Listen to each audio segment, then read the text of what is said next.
Jam అయిపోయింది ఇందులోన. ఇదైతే clean చేస్తున్నాను. ఈ పైప్ తీస్తాను కదా, ఇగ్నిషన్ అయితే ఆన్ చేస్తాను. ఏం జరుగుతుందో చూడండి ఒకసారి. Hi friends, welcome to Neelu arts. మనం చాలా ఇంపార్టెంట్ విషయం మాట్లాడదాం. అదేంటంటే BS6 వచ్చిన తర్వాత పెట్రోల్ ట్యాంక్లో పెట్రోల్ అనేది ఒక 2 లీటర్లు ఖచ్చితంగా మెయింటైన్ చేయాలటండి, లేకపోతే చాలా ప్రాబ్లం అట అని చెప్పేసి షోరూమ్ వారు చెప్తున్నారు. ఏం సంగతి అని చెప్పేసి చాలామంది కామెంట్ సెక్షన్లో అడిగారు. ఇది నాకు 2 years బ్యాక్ నుంచి అడుగుతూ వస్తున్నారు కాబట్టి నేను ఒక వీడియో అయితే చేశాను అనమాట. BS6 బైక్స్లో పెట్రోల్ అనేది ఒక 2 లీటర్లు మెయింటైన్ చేయకపోతే ఏమవుతుంది అనేటటువంటి విషయం గురించి ఒక వీడియో అయితే చేశాను. ఆ వీడియోలో నేను చెప్పినటువంటి విషయం ఏంటంటే, ఎవరైనా సరే రోడ్డు మీద వెళ్తుండేటప్పుడు BS6 బండి అయ్యుండి సడన్గా పెట్రోల్ అయిపోయిందనేసి అంటే బంకులు తెచ్చి వేసుకుంటారు. అది చాలామందికి అది జరుగుతూనే ఉంది. అది సర్వసాధారణమైనటువంటి విషయం అనమాట. ఎందుకు అనేసి అంటే, కొంతమంది అయితే పెట్రోల్ ఫుల్ ట్యాంకులు కొట్టరు, కొంతమంది 2 లీటర్ 3 లీటర్ కొట్టరు. ఒక 100 రూపాయలు 50 రూపాయలు పెట్రోల్ కొట్టి వెళ్తూ ఉంటారు. వెళ్ళేటప్పుడు ఏమవుతుందంటే ఎక్కడో దగ్గర మార్గ మధ్యలో పెట్రోల్ అయితే అయిపోద్ది. ఆ పక్కన ఉన్న షాప్లోనో లేకపోతే పెట్రోల్ బంకులోనో ఎక్కడో దగ్గర అయితే పెట్రోల్ వేసేస్తారు. వేసిన తర్వాత అది బండి నడుస్తూ ఉంటుంది. అలాంటి బళ్ళు చాలామంది నడిచినట్టుగా మనకైతే తెలుస్తూ ఉంది. దాని తర్వాత ఏంటంటే, నేను FZ-X మీద ఒక ఎక్స్పెరిమెంట్ అయితే చేశాను అనమాట. అదేంటి అనేసి అంటే, ఆల్రెడీ పెట్రోల్ అయితే అయిపోయిన తర్వాత పూర్తిగా అవగొట్టేసి కప్పుడేసి పెట్రోల్ వేసి మేమైతే నడిపి చూసాం. సో ఆ ఎక్స్పెరిమెంట్ కూడా 100% సక్సెస్ అయింది, ఏం కాలేదు బండికి. అలాగే నా అపాచీ RTR 200 4 కూడా పవర్ పెట్రోల్ నార్మల్ పెట్రోల్ అనేటటువంటి వీడియో చేసినప్పుడు ఏం జరిగిందంటే, పెట్రోల్ పూర్తిగా అవగొట్టేసి బండిని అయితే మెయింటైన్ చేశాను. అప్పుడు కూడా నాకు ఏ కంప్లైంట్ కూడా రాలేదన్నమాట. అయితే మరి ఎందుకు అలా చెప్తున్నారు, 2 లీటర్ల పెట్రోల్ ఎందుకు చెప్తున్నారు అనేది చూసే గైస్, మనకి ఎందుకు 2 లీటర్ల పెట్రోల్ అనేది ఖచ్చితంగా ఉండాలి అనేసి అంటున్నారు అనే దాని గురించి ఇప్పుడైతే తెరలేపుదాం. ఖచ్చితంగా ఉండాలి అనేసి అంటే ఉండాలండి. అదేంటది ఉండక్కర్లేదని చెప్పేసి అంతకుముందు చెప్పారు కదా, ఉండాలని చెప్పేసి ఇప్పుడు మీరు చెప్తున్నారు ఏంటి అనేసి అంటే, దాని వెనక రీజన్స్ అయితే చాలా ఉన్నాయి. అది నేను మీకు చెప్తాను. దానికంటే ముందు ఉండక్కర్లేని సందర్భాలు ఏంటి అనేది నేను మీకు మరొకసారి చెప్తాను అనమాట. ఇదివరకైతే చెప్పాను, మరొకసారి చెప్తాను. సో ఉండక్కర్లేని సందర్భాలు ఏంటి అనేసి అంటే, రోడ్డు మీద సడన్గా పెట్రోల్ అయిపోయి బండి ఆగిపోతుంది, మళ్ళీ వెంటనే పెట్రోల్ కొట్టించేస్తే ఉండక్కర్లేదు. ఓకేనా? సో పెట్రోల్ 1 లీటర్ కొట్టేసి మనం వెళ్ళిపోతున్నాం, రోడ్డు మధ్యలో బండి ఆగిపోయింది అనే సందర్భంలో కూడా ఉండక్కర్లేదు. మరి ఇప్పుడు ఉండాలి అనేటటువంటి సందర్భం ఏంటి? సో అప్పుడు ఏంటంటే, మనం బండి తోసుకుంటూ వెళ్ళాలి, అదొక్కటి మనకి నష్టం అనిపిస్తుంది అనమాట. అక్కడ అంతకుమించి ప్రాబ్లం అయితే మరి రాదు. మరి ఏ సందర్భంలో మనకి సివియర్ నష్టం అయితే కలుగుతుంది? సో మీరు అనుకుంటున్నటువంటి ఫ్యూయల్ పంప్ ఏదైతే ఉందో అది ఖరాబ్ అవుద్దా అని ఆలోచిస్తే, సో ఇటీవల కాలంలో మనం కొన్నటువంటి నానో కార్ ఏదైతే ఉందో, అది కార్లన్నీ కూడా పెట్రోల్ అనేది ఫ్యూయల్ పంప్ ద్వారా పంప్ చేస్తూ ఉంటాయి, ఇంజెక్టర్ ద్వారా ఇంజెక్ట్ చేస్తూ ఉంటాయి కదా. సో నానో కార్లో ఫ్యూయల్ పంప్ ఏదైతే ఉందో అది ఖరాబ్ అయింది.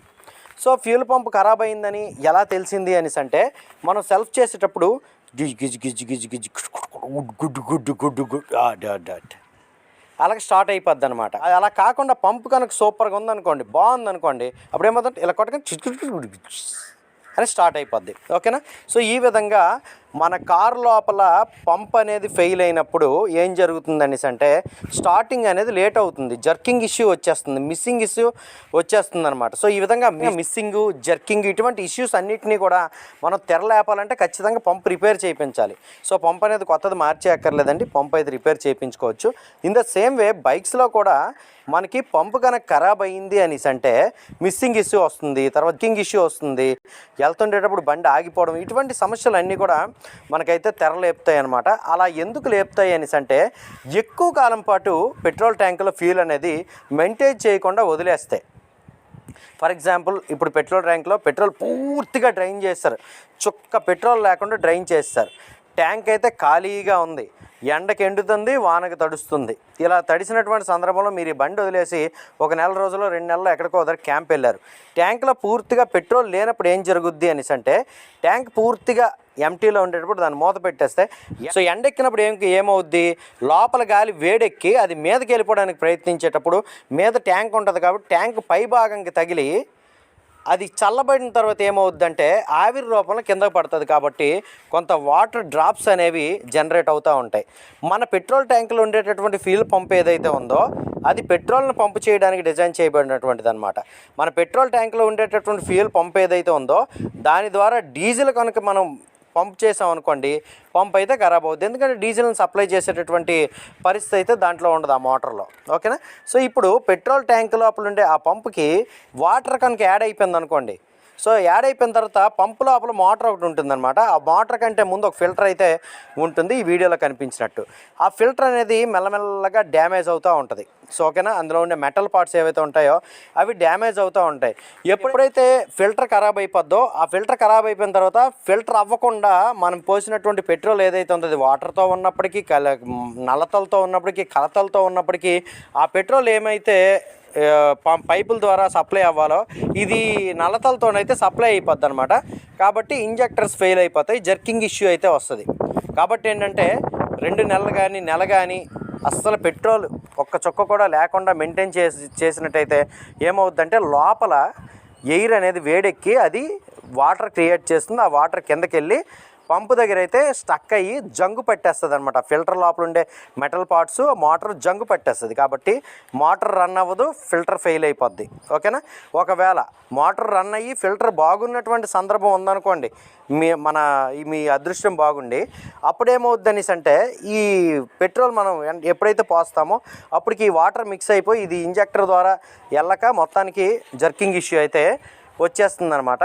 ఇంకోటి ఏంటంటే, సో ఎప్పుడైతే ఈ కెనస్టర్ అని ఉంటుంది అనమాట, ఈ కెనస్టర్ కూడా డ్రై అయిపోయింది అనుకోండి, ట్యాంక్లో ఉండే పంప్ ఏదైతే ఉంటుందో దానికి కనెక్ట్ చేయబడినటువంటి కెనస్టర్ ఏదైతే ఉంటుందో అది ఫిల్టర్ చేసి పంప్ చేయాలన్నమాట ఇంజెక్టర్కి. సో ఈ కెనస్టర్ లోపల డ్రై అయిపోయింది అనుకోండి, సిట్యువేషన్ అంతా కూడా చార్కోల్ అంతా కూడా డ్రై అయిపోయింది అనుకోండి, దాని లోపల ఏముంటుంది ఏంటి సంగతి నీకు వీడియో అయితే చేస్తాను. సో ఈ కెనస్టర్ డ్రై అయిపోయినా సరే మలినాలు ఎక్కువగా పేరుకుపోయి మనకి పెట్రోల్ అయితే ప్యూరిటీ పోయి మిస్సింగ్ ఇష్యూ అయితే వచ్చేస్తుంది అనమాట. సో ఎప్పుడైతే ఈ ప్రాబ్లమ్స్ అన్నీ వచ్చేస్తాయో మరి సెన్సార్లు ఊరుకుంటాయో, ప్రతిదీ సెన్సార్ బేస్డ్ కదా, ఈ సెన్సార్ అయితే ఒక ప్రాబ్లమ్ని ఐడెంటిఫికేషన్ చేసేసి ఈసీఈకి అయితే సంకేతం వెళ్తుంది. అప్పుడు మనం షోరూమ్కి ఖచ్చితంగా పట్టుకొని వెళ్ళాలి. ఇప్పుడు వెళ్ళిన తర్వాత సంగతి అయితే చెప్తాను అనమాట. వెళ్ళిన తర్వాత ఏం చెప్తారంటే పంప్ అయితే ఫెయిల్ అయిపోయిందని, మీ బండి స్టార్టింగ్ ప్రాబ్లం వచ్చింది, మిస్సింగ్ ప్రాబ్లం వచ్చింది, జర్కింగ్ ప్రాబ్లం వచ్చింది, సో పంప్ అయితే మార్చుకోవాలి, మీరైతే పెట్రోల్ మెయింటైన్ చేయలేదు అని చెప్తారు. నిజమే, మనం పెట్రోల్ ఎక్కువ కాలం పాటు మెయింటైన్ చేయకపోవడం వల్ల వాటర్ వెళ్ళిపోయింది, అక్కడ జంగు పెట్టేసింది, తుప్పు పట్టేసింది, మలినాలు వెళ్ళిపోయినాయి, ఇవన్నీ వెళ్ళిపోవడం వల్ల పంప్ అయితే ఫెయిల్ అయిపోయింది. సో ఇప్పుడు పంప్ ఫెయిల్ అయిపోతే పంపు లోపల ఏం మార్చాలి అనేసి అంటే, ఈ పెట్రోల్ పంప్ ఏదైతే ఇదంతా కూడా ప్లాస్టిక్ కేసు లోపల ఉండేటటువంటి మోటార్ అయితే రన్ అవుతూ ఉంటుంది. సో ప్లాస్టిక్ కేసు ఈ సెట్ అంతా మార్చాల్సిన అవసరం లేదు. లోపల మోటార్ ఏదైతే ఉంటుందో ఆ మోటార్కి ఉండేటటువంటి ఫిల్టర్ ఏదైతే ఉంటుందో ఫస్ట్ ఆ ఫిల్టర్ చెక్ చేయాలన్నమాట. ఫిల్టర్ క్లీన్ అయిపోయిన తర్వాత మోటార్ రన్ అవుతుంది అనుకోండి, పర్లేదు. మోటార్ రన్ అవ్వకపోతే మోటార్ ఇప్పి కూడా రిపేర్ చేసుకునేటటువంటి సందర్భం అయితే ఉంటుంది. దాని లోపల కార్బన్ బ్రషెస్ అయితే ఉంటాయి. సో ఆ మోటార్ అయితే ఇప్పి బాగు చేసుకునేటువంటి పరిస్థితి అయితే ఉంటుంది. ఇవన్నీ కూడా అవసరం లేదనుకుంటే ఆ మోటారు అలాగే ఫిల్టర్ కలిపి నా నానో కార్కి అయితే 900 ఉందన్నమాట. బోర్డ్మా అనే యాప్ ఉంటుంది, దాంట్లో అయితే ఈ ఫిల్టర్ ప్లస్ మోటార్ కలిపి 900 ఉంది. మరి బైక్కి ఎంత ఉంటుందో ఆలోచించండి. ఒక 1000 రూపాయలు ఉందనుకోండి పని, దానికోసం అని చెప్పేసి మనం 6-7 రిపేర్కి పెట్టాల్సినటువంటి అవసరం అయితే లేదు. ఆ మోటార్ ఫిల్టర్ రిపేర్ చేయించుకుంటే సరిపోద్ది అనమాట. దాని తర్వాత ఇంజెక్టర్ క్లీన్ చేసుకోవాలి, దాని తర్వాత కెనస్టర్ ఏదైతే ఉందో అది కూడా క్లీన్ చేసుకుంటే మొత్తానికి సెట్. సో మీరు టెన్షన్ పడాల్సినటువంటి అవసరం అయితే లేదు. కాకపోతే ఏంటంటే ఎప్పుడైనా సరే మీరు లాంగ్ రైడ్కి వెళ్ళిపోయినప్పుడు ఇంటి దగ్గర బండి వదిలేసినప్పుడు మాత్రం ఖచ్చితంగా ఒక 2 లీటర్ల పెట్రోల్ మాత్రం అందులో మెయింటైన్ చేసుకుని పంపు ములిగేంత. ఓకేనా, సో పంపు ఇంకో ఫ్రెండ్స్ పెట్రోల్ ట్యాంక్లో 2 లీటర్ పెట్రోల్ మెయింటైన్ చేయడం అనేది BS6 వచ్చిన తర్వాత మాత్రమే కాదండి. BS6 రాకముందు ఉన్నటువంటి ఫ్యూల్ ఇంజెక్షన్ వేరియంట్తో రన్ అయ్యేటటువంటి వెహికల్స్ ఉన్నాయి కదా, FZ అని, R15 అని, ఇటువంటి వెహికల్స్కి కూడా వర్తిస్తుందండి. కేవలం ఇది BS6 మాత్రం అనుకోకండి, FI వేరియంట్తో రన్ అయ్యే ప్రతి వెహికల్కి వర్తిస్తుంది. ఇది ఫ్యూల్ ఇంజెక్షన్ వేరియంట్లో ఫ్యూయల్ సప్లై అనేది ఫ్యూయల్ పంపు ద్వారా జరుగుతుంది. పంప్ అనేది ట్యాంక్లో ఉంటుంది. ఆ ట్యాంక్ కింద పైపులు అయితే ఉంటాయన్నమాట, పంపుకి కనెక్ట్ చేసి ఆ పైపుల ద్వారా పెట్రోల్ అయితే సప్లై అవుతుంది. సైడ్ ప్యాన్లు ఓపెన్ చేసినట్టయితే ఆ పైపులు ఏంటనేది కనిపిస్తుంది. సైడ్ ప్యాన్లు ఓపెన్ చేయడానికి 3 స్క్రూలు ఉంటాయన్నమాట, ఒకటి కింద ఉంటుంది. సో అప్పుడప్పుడు D40 అయితే అప్లై చేసుకుంటూ ఉండండి, లేదంటే తుప్పు పడతాయి. సో ఈ 2 స్క్రూలు విప్పేసిన తర్వాత 3వ స్క్రూ అయితే సీట్ కింద ఉంటుంది. సీట్ ఓపెన్ చేసుకొని 3వ స్క్రూ అయితే విప్పేశానండి. సైడ్ ప్యాన్లు ఓపెన్ చేసిన తర్వాత ట్యాంక్ కింద ఉండే పంపుకి ఆ పైపులకు కనెక్ట్ చేయబడి ఒక కెనస్టర్ అయితే ఉంది. సో దాన్ని ఫిల్టర్ అని కూడా అనుకోవచ్చు. మనం ఒకరోజు టైం చూసుకొని కెనస్టర్ ఓపెన్ చేసి లోపల ఏముంటుంది అనేది చూపిస్తానండి. ఇదిగోండి ఇక్కడ ఫ్యూల్ డెలివరీ సిస్టమ్ ఏ విధంగా పనిచేస్తుంది చూడండి. దీన్ని కెనస్టర్ అంటారు. ఈ కెనస్టర్ నుంచి పైపులు అయితే కింద కనెక్ట్ అయ్యి ఉన్నాయి, చూసే కదా. సో అది ట్యాంక్ లోపల ఉండేటటువంటి పంప్ అనమాట. దాని నుంచి అయితే పైపులు బయటకు వచ్చినాయి. ఒకటి ఏంటంటే ఎయిర్ లాక్ అవ్వకుండా చూస్తుంది, ఇంకోటి ఫ్యూయల్ అనేది సప్లై చేస్తుంది. ఎయిర్ వెళ్తేనే కదా ఫ్యూయల్ బయటకు వస్తుంది. పంపు నుంచి కనెక్ట్ అయ్యి ఉన్నటువంటి కెనస్టర్కి ఒక పైప్ అయితే కనెక్ట్ అయ్యి ఉంటుంది. దాన్ని అయితే నేను మీకు ఓపెన్ చేసి చూపిస్తాను. ఇదేనండి. సో ఈ పైప్ ద్వారా ఫ్యూయల్ అనేది ఇంజెక్టర్కి సప్లై అవుద్ది అనమాట.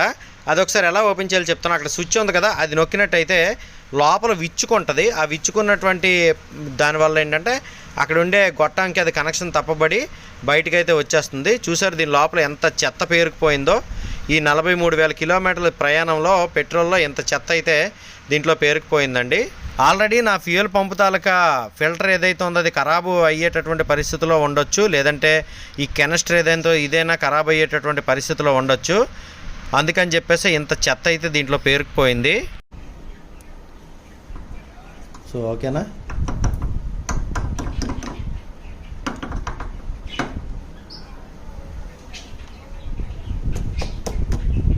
చూడండి ఎంత చెత్త జామ్ అయిపోయింది ఇందులోన. ఇదైతే క్లీన్ చేస్తున్నాను. అయితే ఫస్ట్ క్లీన్ చేసుకుందాం.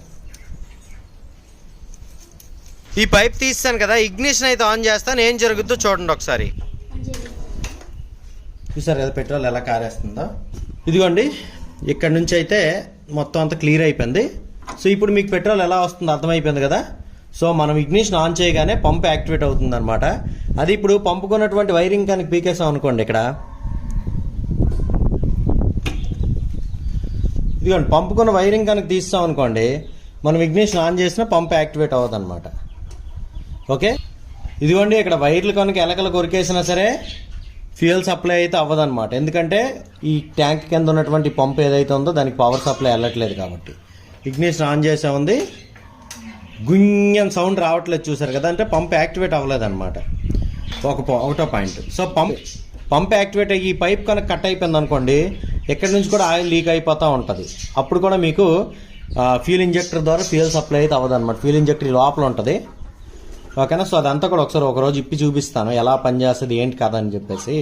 ఇంజెక్టర్ ఎలా క్లీన్ చేసుకుని ఇదంతా కూడా ఒక వీడియో అయితే చేసి చూపిస్తాను. సో ఇప్పుడైతే కెనిస్టర్కి అయితే ఈ కనెక్షన్ పెట్టేద్దాం ఫస్ట్. ఓకే, ఇలా ప్రెస్ చేస్తామంటే ఇదైతే ఫిక్స్ అయిపోయింది. సో ఇప్పుడు మరి ఫ్యూయల్ డెలివరీ అయితే ఉండదు. ఓకే, ఇప్పుడు కరెంట్ కనెక్షన్ అయితే ఇద్దాం. ఓకే, కరెంట్ కనెక్షన్ ఇచ్చాం. ఓకేనా, గుయ్యం సౌండ్ వచ్చింది అంటే ఈ పైప్ నిండా ఆయిల్ ఉంటుంది అనమాట ఇప్పుడు. ఓకే, సో పైప్ నిండా ఆయిల్ ఉంటుంది. తర్వాత మనం సెల్ఫ్ చేసాం అనుకోండి, సెల్ఫ్ చేస్తే ఇదిగోండి ఇక్కడ ఫ్యూల్ ఇంజెక్షన్ సిస్టమ్ ఈ లోపల ఉంటుంది. అది ఫ్యూయల్ సప్లై చేస్తూ ఉంటుంది కాబట్టి దీని త్రూగా మనకి ఫ్యూయల్ అయితే సప్లై అవుతూ ఉంటుంది. ఫ్లో అని చెప్పేసి రాస్తుంది కదా, ఈ డైరెక్షన్లో ఫ్లో అవుతుంది అనమాట. ఓకే, ఇది మీకు అర్థమైంది కదా. అర్థమైతే ఇప్పుడు నేను చెప్పే పాయింట్ ఏదైతే ఉందో అది మీకు నీట్గా అర్థమవుద్ది. ఓకే, సో ఇప్పుడు మీకు పంపు ఖరాబ్ అయింది అనుకోండి. ఇప్పుడు నేను ఇది ఓపెన్ చేసిన తర్వాత జస్ట్ ఇగ్నిషన్ ఆన్ చేయగానే మీకు ఫుల్ ఫోర్స్తో అయితే పెట్రోల్ వచ్చింది కదా. అదే పంపు జామ్ అయిపోయింది అనుకోండి లోపల, అంత ఫోర్స్తో రాదు. అప్పుడు ఈ కెనస్టర్ క్లీన్ చేయాలి. సో ఈ కెనస్టర్ బాగానే ఉందనేసి అంటే అప్పుడు పంప్ క్లీన్ చేయాలన్నమాట.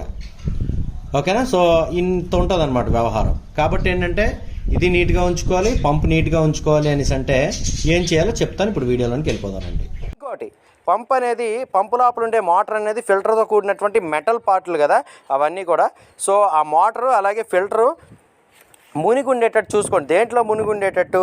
పెట్రోల్లో మునిగి ఉండేటట్టు చూసుకుంటే దానికి లూబ్రికేషన్ అనేది ప్రాపర్గా ఉంటుంది అనమాట. మీరు ఎప్పటికీ ఆన్ చేయకపోయినా సరే అది ఆల్రెడీ కందెన లోపలైతే ఉంటుంది, అంటే ఫ్యూయల్ లోపలైతే అది ఇముడు ఉంటుంది కాబట్టి దానికి ఎటువంటి ప్రాబ్లం కూడా రాదు. సో నీటిలో ఉన్నంత వరకు షిప్ అనేది నాచు పడతా ఉంటుంది. నీటి నుంచి బయటికి తెచ్చి వదిలేస్తే తుప్పు పడతా ఉంటుంది. ఎందుకు అనేసి అంటే బయట ఉండే వాతావరణంలో ఉండే ఆక్సిజన్ ఏదైతే ఉంటుందో ఈ ఆక్సిజన్ ఎవడ దొరుకుతాడా ఆడితో చర్య జరుపుదామా అని చెప్పేసి ఎప్పుడు ఆలోచిస్తూనే ఉంటుంది.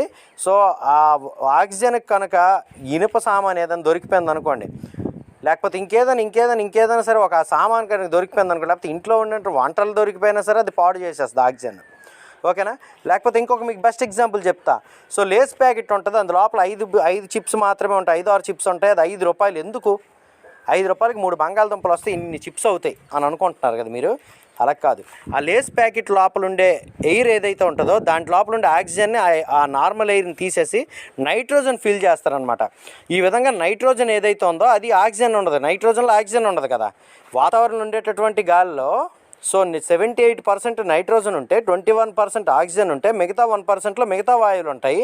సో ఈ మొత్తం ఎయిర్ లోపల ఉండేటటువంటి ఆక్సిజన్ను ఈ నార్మల్ ఎయిర్ అయితే నార్మల్ వాయువులు ఏవైతే ఉన్నాయో అవన్నీ కూడా తీసేసి ఓన్లీ నైట్రోజన్ ఫిల్ చేసేటట్టుగా ఆ ప్యాకెట్ని డిజైన్ చేస్తారు కాబట్టి దానికి అంత కాస్ట్ అనమాట. అదేవిధంగా ఎందుకు అనేసి అంటే ఆక్సిజన్ లేకపోతే అది పాడవదు. ఏది లోపల ఉండే లేస్ మెటీరియల్, ఆ లోపల ఉండేటటువంటి బంగాళదుంప చిప్స్. అదేవిధంగా మన పెట్రోల్ ట్యాంకులు ఉండేటటువంటి పంప్ ఏదైతే ఉంటుందో దానికి ఆక్సిజన్ తగలకుండా చూసుకోండి, పెట్రోల్తో నింపండి. అలా నింపినప్పుడు ఏమవుతుందంటే పంపు ఖరాబ్ అవ్వకుండా ఉంటుందన్నమాట. అర్థమవుతుందా? సో ఈ విధంగా మనకి ఈ పంపు ఖరాబ్ అవ్వకుండా ఉండాలంటే ఖచ్చితంగా పంపు పెట్రోల్లో ములిగేటట్టు చూసుకుంటే మీకు పర్ఫెక్ట్ రిజల్ట్స్ అయితే ఉంటాయన్నమాట. రిపేర్ వచ్చినా సరే చేయించుకోవడం అయితే సింపుల్. కాకపోతే ఏంటంటే కొత్తది మార్చాలనేసి అంటే మనం దానికి ఏం చేయలేము మనము. కాబట్టి ఈ వీడియో మీకు ఎలా అనిపించిందో కామెంట్ సెక్షన్ తెలియజేయండి. ఇంకా ఇన్ఫర్మేషన్ దీని మీద కావాలనుకున్నా సరే కామెంట్ సెక్షన్లో అడగండి. నేను ఇంకో వీడియో అయితే డీటెయిల్డ్గా చేస్తాను. ఈ వీడియో ఇప్పటికే ల్యాగ్ అయిపోయిందని అయితే నా ఫీలింగు. సో అర్థమైంది కదా ఫ్రెండ్స్? ఈ వీడియోని మీ ఫ్రెండ్స్తో షేర్ చేయండి. నీలు ఆర్ట్స్ ఆటోమొబైల్ ఛానల్ని అయితే సబ్స్క్రైబ్ చేసుకోండి. అందరూ నమస్కారం. Thank you.